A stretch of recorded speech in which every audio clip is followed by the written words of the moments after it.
इंदौर के खजराना थाना क्षेत्र में करीब 12 साल पहले हुए 17 वर्षीय कृष्णा के अंधे कत्ल का पुलिस ने सनसनीखेज खुलासा किया है। ज्ञानवीर यूनिवर्सिटी में एडमिशन शुरू हो चुके हैं। यहाँ BTech, agriculture, paramedical, nursing, law और मैनेजमेंट जैसे प्रोफेशनल कोर्स उपलब्ध है। ज्ञानवीर यूनिवर्सिटी। पुलिस ने मामले में 2 आरोपियों अकील उर्फ नाइट्रा और आरिफ उर्फ नाइट्रा को गिरफ्तार किया है। पूछताछ में आरोपियों ने लूट के इरादे से कृष्णा की हत्या करना स्वीकार किया है। वहीं वारदात में शामिल तीसरे आरोपी परवेज की पहले ही मौत हो चुकी है। दरअसल 17 अप्रैल 2015 को खजराना बाईपास के पास 17 वर्षीय कृष्णा का शव मिला था। मामले में खजराना थाने में हत्या का प्रकरण दर्ज किया गया, लेकिन उस समय आरोपी अज्ञात होने के कारण पुलिस के सामने सबसे बड़ी चुनौती उनकी पहचान करनी थी। करीब 12 साल तक यह मामला अनसुलझा रहा। पुलिस के मुताबिक हाल ही में मुखबिर की सूचना और तकनीकी साक्ष्यों के आधार पर जांच आगे बढ़ाई गई। पुलिस आरोपियों तक पहुंची और दोनों को गिरफ्तार कर पूछताछ की गई। पूछताछ में कथित तौर पर वारदात की पूरी कहानी सामने आई। पुलिस के अनुसार अकील, आरिफ और परवेज ने कृष्णा को लिफ्ट देने के बहाने अपने साथ लिया और खजराना बाईपास के पास सुनसान मैदान में ले गए। वहां आरोपियों ने उसके साथ नशा किया। इसके बाद कृष्णा के पास मौजूद सोने का लॉकेट, चांदी की चेन, पेंडल और नकदी लूट ली। पुलिस का कहना है कि जब कृष्णा ने लूट का विरोध किया तो आरोपी अकील ने उसके गले पर चाकू से वार कर दिया। गंभीर चोट लगने और अत्यधिक खून बहने से कृष्णा की मौके पर ही मौत हो गई। वारदात के बाद आरोपियों ने पुलिस से बचने के लिए मृतक की मोटरसाइकिल समेत अन्य साक्ष्यों को जलाने और छिपाने की कोशिश की और मौके से फरार हो गए। पुलिस ने दोनों आरोपियों को गिरफ्तार करने के बाद उनके निशानदेही पर लूट का सामान, चेन, लॉकेट, मोटरसाइकिल और अन्य सामग्री बरामद करने की बात कही। दोनों आरोपियों को पुलिस रिमांड पर लिया गया है। पुलिस के मुताबिक दोनों आरोपी पहले भी आपराधिक मामलों में शामिल रहे हैं। अकील के खिलाफ इंदौर और उज्जैन के अलग अलग थानों में लूट, चोरी, मारपीट और हत्या के प्रयास समेत कई मामले दर्ज बताए गए हैं। वहीं आरिफ के खिलाफ भी लूट और चोरी के प्रकरण दर्ज है। अब पुलिस दोनों आरोपियों से पूछताछ कर वारदात से जुड़े अन्य पहलुओं और उनके संभावित आपराधिक नेटवर्क की जानकारी जुटा रही है।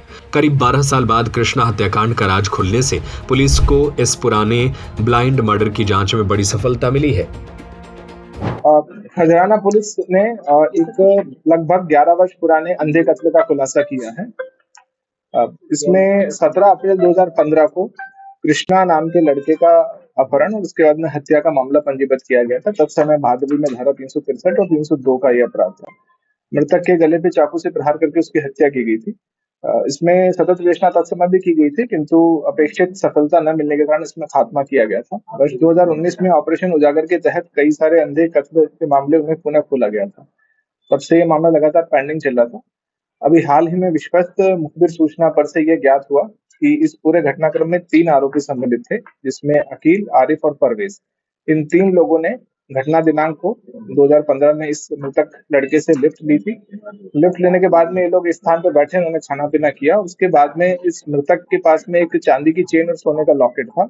उसके लालच में आकर के आरोपियों ने पहले उसके साथ छीना झपटी करी और जब सफलता नहीं मिली तो उसके गले पे चाकू पे प्रहार करके उसकी हत्या कर दी और उसका सोने का लॉकेट और चांदी की चेन लेके भाग गए।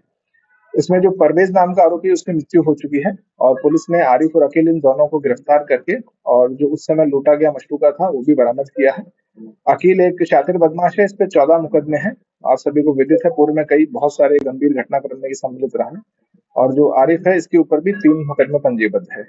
और ये लगभग 11 वर्ष पुराना प्रकरण है और बहुत एक महत्वपूर्ण सफलता मेरे विचार में ये है, क्योंकि इतना पुराना अंधा कत्ल खोलना, इसमें बहुत सारे एफर्ट्स पुलिस के लगे। तत्समय भी हमारे महकू साहब भी क्राइम ब्रांच में थे, उन्होंने भी बहुत सारे एफर्ट्स किए थे, अभी बता रहे थे।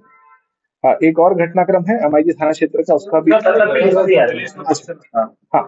इसमें सर ये कैसा है, इनको पकड़ा गया किस तरह से, कितने वर्षों तक ये कहाँ छुप रहे और क्या प्रोफेशन? ये दोनों आरोपी अलग अलग जेल में बंद रहे हैं, अलग अलग मामलों में, और अलग अलग पुलिस के मुखबिर स्रोत रहते हैं। तो मुखबिरों के माध्यम से ही ये सूचना मिली थी कि इन्होंने कुछ लोगों को इस घटनाक्रम की जानकारी दी है। फिर पुलिस ने इन दोनों आरोपियों को राउंड अप किया, राउंड अप करके इनसे सूक्ष्मता से पूछताछ करी तो उन्होंने पूरा घटनाक्रम स्वीकार किया। घटना स्थल है वो उसका विजिट कराया गया, तो एक्जैक्टली जो सीक्वेंस था वो मैच किया गया और पुलिस ने जब तस्दीक के उपरांत पूरे घटनाक्रम को सत्य पाया तो दोनों को हिरासत में लिया और उन्होंने जो लूटा हुआ मशरूका था, सोने का लॉकेट और चांदी की चेन, वो भी बरामद कर ली है। मृतक की जो मोटरसाइकिल थी वो उन्होंने जला के उस समय नष्ट कर दी। इतने साल बाद सर मशरूका बरामद किस तरह से, कहाँ छिपा के रखा था? घर पे ही अपने छिपा के रखा था और पुलिस ने उसको रिकवर कर लिया। वर्तमान में जेल में किसी प्रकरण में या नहीं, इन पे बहुत सारे मुकदमे हैं, जेल में अलग अलग मामलों में रहे हैं। लेकिन वर्तमान में जेल में नहीं। क्या करते हैं? आपराधिक प्रवृत्ति है, 14 इन पे मुकदमे लूट के भी हैं, हत्या के भी हैं, बहुत सारे हैं। उज्जैन पुलिस से भी एक बंदूक लूटने की घटना हुई थी, उसमें भी लोग आरोपी रहे हैं। इस हत्या के बाद कोई किसी प्रकरण में जेल गए थे? हाँ, इनका विस्तृत जो रिकॉर्ड है वो संलग्न किया गया है। 14 मुकदमे अभी तक हमारे नॉलेज में अकील के आ गए हैं और 3 मुकदमे आरिफ के हैं। उनका एक एक अपराध क्रमांक और धारा हमारे प्रेस नोट में विस्तृत संलग्न है। तीसरा जो आरोपी था उसकी मौत हुई थी, उसकी मृत्यु परवेश नेचुरल डेथ। तीसरा कौन है? इस पे मुझे देखना पड़ेगा, मेरे विचार में शायद नेचुरल डेथ है। परवेश कब हुई सर? एग्जैक्टली इस वक्त मैं डेट आपको देख लूंगा। क्या आप अपने करियर को सही दिशा देना चाहते हैं? ज्ञानवीर यूनिवर्सिटी में एडमिशन शुरू हो चुके हैं। यहाँ BTech, agriculture, paramedical, nursing, law और मैनेजमेंट जैसे प्रोफेशनल कोर्स उपलब्ध है। ज्ञानवीर यूनिवर्सिटी, आपकी सफलता हमारा संकल्प।